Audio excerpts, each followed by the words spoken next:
Good morning everyone. How are you? कैसे हैं आप सब? I am your English teacher from DM Haryana senior secondary school या standard fifth. Today we restart your English class and work. Now we continue our chapter number first, जो था कि एक बेटा, इसकी स्टोरी थी, एक एम्परर की थी, एक शासक की थी। द एम्परर न्यू क्लॉथ, राजा के नए कपड़ों के बारे में स्टोरी है। उसको नए कपड़ों का, नए ड्रेसेस का, न्यू अटायर्स का बहुत शौक होता है।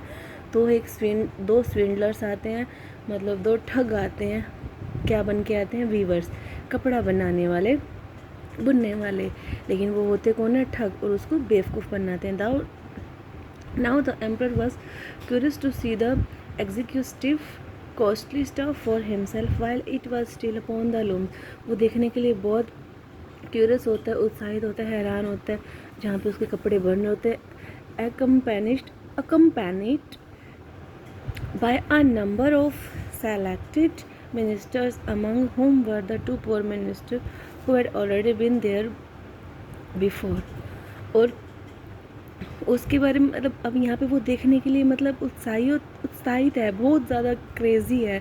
इसका क्या हुआ? Accompanied by a number of selected minister, वो मतलब कई मिनिस्टर्स के बाद द्वारा चुना गया था। कौन? पहले, उससे पहले दो पुअर मिनिस्टर्स थे। The emperor went to the weavers, उनके पास जाता है, कपड़े बुनने वालों के पास। There they set in front of, उन्होंने वही एम्प्टी लूम्स, एम्प्टी फ्रेम्स रखे होते हैं, मतलब जो बुनने वाली मशीन होती है ना, बिल्कुल खाली होती है, उनके ऊपर कोई थ्रेड नहीं होता, इवन एक सिंगल थ्रेड भी नहीं होता। Is not the cloth magnificent, कोई शानदार क्लॉथ नहीं होते। Said to minister, said minister में जो दो मिनिस्टर होते हैं ना पुराने पहले वाले, वो बजाते see here the splendid patterns and the glorious colour, each pointing to the empty looms. वही उनको भी यही सिखा दिया जाता है वीवर्स के द्वारा भी, तुमने भी ऐसे कहना है कि देखो कितना सुंदर कलर है, शानदार है। Each thought that the other could see the materials, but can this mean, said the emperor to himself. वो कहता है कि ये क्या कह रहे हैं एम्परर, शासक खुद को। दिस इज़ टेरिबल, बहुत कष्ट आ गया। आई एम सो फुलिश, मैं तो मूर्ख हूँ। Am I not fit to emperor, मैं क्या एम्परर बनने के लायक नहीं हूँ।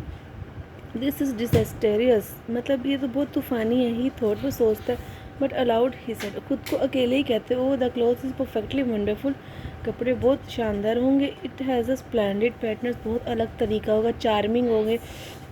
ही noted his approval, smiled and appreciatively and started at the empty looms.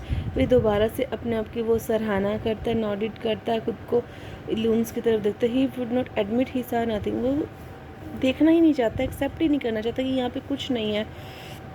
To minister उसकी प्रेस्ट कर रहे हैं।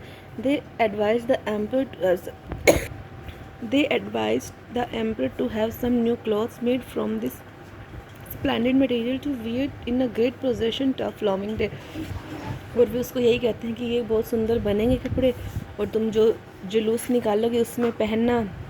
वही प्रेस करते रहते हैं, magnificent, excellent. these were the words that went from mouth to mouth, हर किसी के मुंह पे ये शब्द पहुंच जाते हैं। the swindler set up all the night, और वो पूरी रात फिर वो काम करना शुरू हो जाते हैं। जैसे जैसे वो फंक्शन के दिन सामने आते हैं, साथ आते हैं ना, और यही पूरी रात दीपक जलाकर, लैम्प्स जलाकर काम कर रहे। देखो 16 कैंडल्स, और हर किसी के पास यही होता है। और कपड़ों को कट करने की आवाज़ें, सीजर्स चलाने की, मतलब हम बहुत बिजी और काम कर रहे हैं। They were great excitement in the place and the emperor clothes were the talk of the town, शहर में बस उनके कपड़े की ही चर्चा होती है। At least the weavers declared that, और वीवर्स ये बिल्कुल क्लियर कर देते हैं क्या, वर रेडी, कि सामान सब रेडी है। Then the emperor was the most distinguished distinguished gentlemen of the court came to the weavers, even जो वहाँ के कोर्ट के बड़े बड़े भद्र पुरुष होते हैं ना, वो भी आ जाते हैं वीवर्स के पास। each of the swindlers lifted up an arm as if he were holding something. here are your majesty trousers, और वो उनको कहते हैं, जब वो जेंटलमैन आते हैं जो कोर्ट के मेंबर्स, कि हमारे मजेस्टी के लिए ना, तुम्हारे मजेस्टी के लिए, मतलब एम्पर के लिए बहुत अच्छे से ट्राउजर्स बने। Said one, this is your majesty mantle, said the other, वो एक दूसरे को कहने लग जाते। The whole suit is as light as the spider web.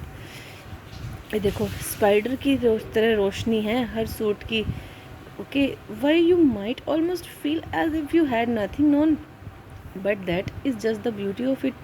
और वो यही कहते हैं कि यहाँ पे कुछ ना होते भी तुम्हें इनकी सुंदरता नज़र आ रही है, शानदार। सभी मिनिस्टर भी यही कह के चले जाते हैं, but they could see nothing at all, लेकिन उन्हें कुछ दिखता तो नहीं है वहाँ पे।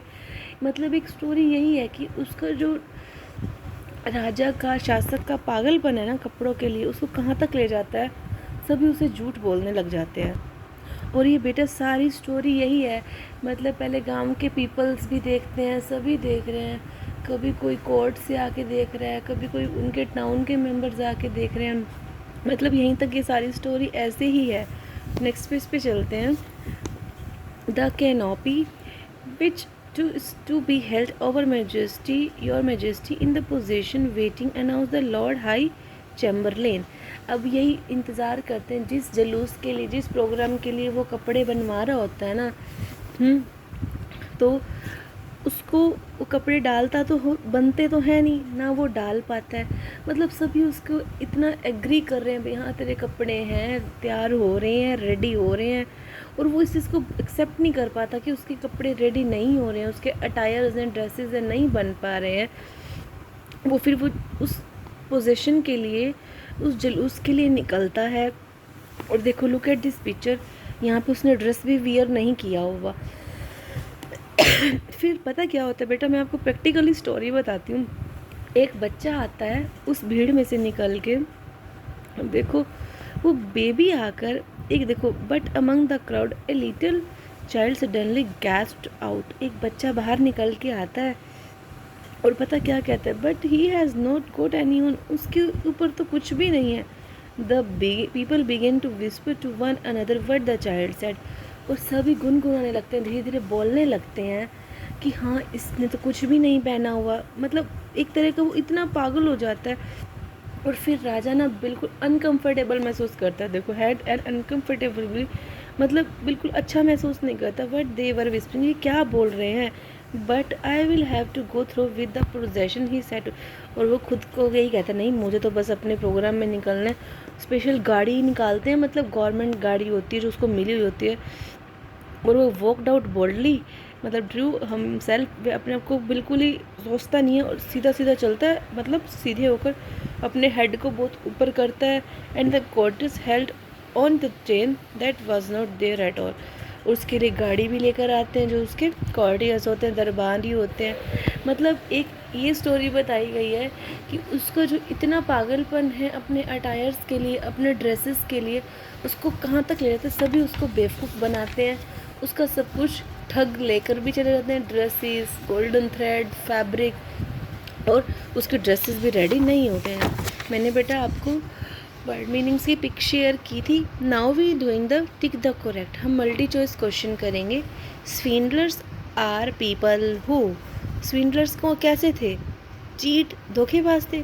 What comparison did the swindlers give for the emperor suit, जो एम्परर के सूट बनाने थे उन्होंने उनसे किसकी तुलना की थी, कहा था ना as light as a spider web. Third question है, who was the first one to say that emperor had no cloth, सबसे पहले किसने कहा था उसको जब जुलूस निकलता है, एक बच्चे ने, एक little child. Option B, standard 5th। You can do this question in your book, आप अपनी बुक में क्वेश्चन आंसर फिल करोगे। Good morning once again to all, take care students.